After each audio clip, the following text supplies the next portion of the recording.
Assalamualaikum warahmatullahi wabarakatuh. Saya Abdul Aziz yang membuat tugas kompetisi dai dengan tema mengenal kewajiban mengenal Allah Subhanahu wa taala.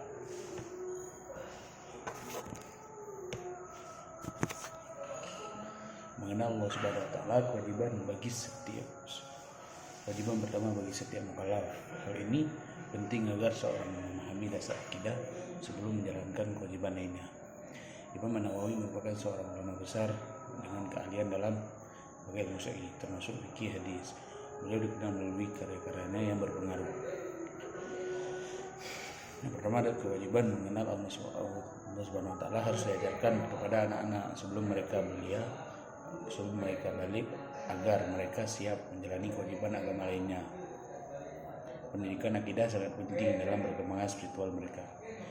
Kedua, ada mengenal Allah tidak hanya sebatas mengetahui namanya, tetapi juga memahami sifat-sifat dan keberadaannya. Ini merupakan landasan akidah yang harus diyakini. Kemudian ada keberadaan Allah SWT sebagai pencipta alam semesta, menunjukkan bahwa segala sesuatu yang ada di bumi ini merupakan hasil ciptaan Allah SWT. Ini adalah keyakinan yang harus dimiliki oleh setiap orang muslim. Kemudian Imam Nawawi juga menjelaskan bahwa Allah tidak mirip dengan apapun yang memiliki permulaan. Ini menunjukkan keunikan dan kesempurnaan sifatnya yang tidak dapat dibandingkan. Kemudian Al-Quran menyatakan bahwa tidak ada yang serupa dengan Allah Subhanahu wa taala. Ayat Laisa kamitslihi menunjukkan bahwa semua ciptaan adalah berbeda dari Allah Subhanahu wa taala. Kemudian iman kepada Allah adalah fundamental dalam Islam, di mana Allah diyakini sebagai Maha ada tanpa permulaan dan tidak berakhir. Pemahaman ini sangat penting untuk memahami eksistensi dari sifat-sifat Allah Subhanahu wa taala. Kemudian Allah tidak menentukan tempat atau arah berbeda dengan makhluk yang memiliki sifat terbatas. Konsep ini menunjukkan kemahakuasaan dan keabadian Allah tanpa batas. Kemudian tidak ada yang mengetahui hakikat Allah secara pasti karena hakikatnya berada di luar pemahaman manusia. Oleh karena itu ulama menggunakan istilah zat untuk merujuk padanya. Kemudian ada sifat-sifat Allah seperti Maha Kuasa dan Maha Mengetahui, menunjukkan kesempurnaannya. Sifat-sifat ini berbeda dari sifat manusia meskipun ada kesamaan lafaz. Dua alasan utama mengapa 20 sifat ini penting adalah karena sering disebut dalam Al-Quran dan hadis, tak dapat dipahami melalui nasihat oleh orang yang skeptis. Kemudian ada beberapa dalil kewajiban mengenal Allah Ta'ala dapat ditemukan dalam Al-Quran, terutama di surah Muhammad ayat 19 dan surah Al-Anfal ayat 20, menunjukkan perintah langsung dari Allah. Proses mengenal Allah berbeda dengan mengenal manusia. Kita harus fokus pada sifat-sifat Allah dan tidak mencoba memahami hakikatnya yang tidak terjangkau akal.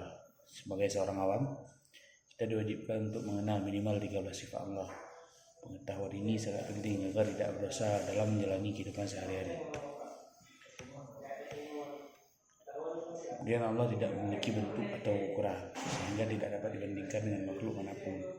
Pemahaman tentang tauhid harus ditanamkan dengan baik agar tidak salah kaprah tentang sifat-sifat Allah. Surah Al-Ikhlas menegaskan bahwa Allah SWT itu esa dan tidak ada yang menyerupainya. Pemahaman ini penting untuk menjelaskan sifat keutuhan yang unik dan tak terbayangkan. Kemudian Allah memiliki sifat Maha Kuasa dan kehendak, yang berarti segala sesuatu yang terjadi adalah bagian dari rencananya. Ini mengajarkan kita untuk menerima takdir dan tidak menyalahkan diri sendiri atau orang lain. Allah itu Maha hidup, Maha mendengar, dan Maha melihat tanpa bentukan fisik. Ini merujuk bahwa kehidupan Allah berbeda dengan makhluk, dan pengertian ini adalah bagian penting dari akidah.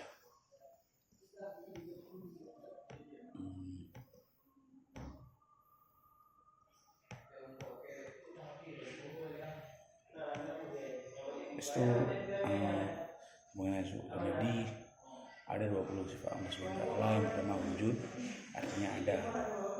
Jadi di sini kita harus meyakini bahwa Allah SWT itu adanya dan tanpa pencipta. Kemudian ada kidam, terdahulu. Kemudian ada baka, artinya kekal. Berarti Allah SWT itu kekal.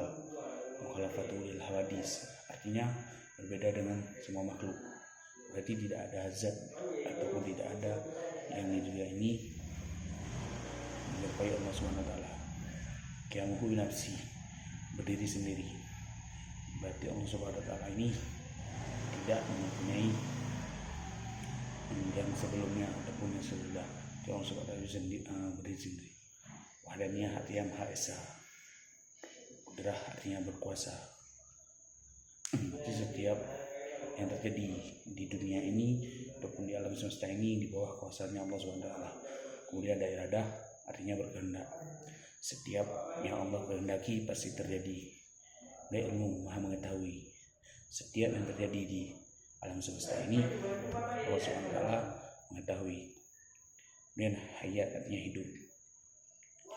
Allah SWT hidup seperti yang sifat baka itu tadi, kekal.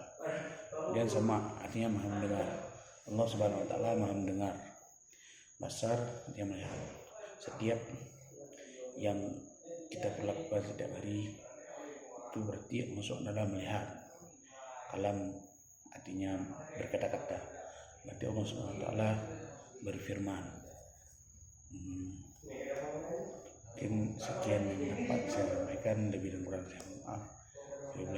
Assalamualaikum warahmatullahi wabarakatuh.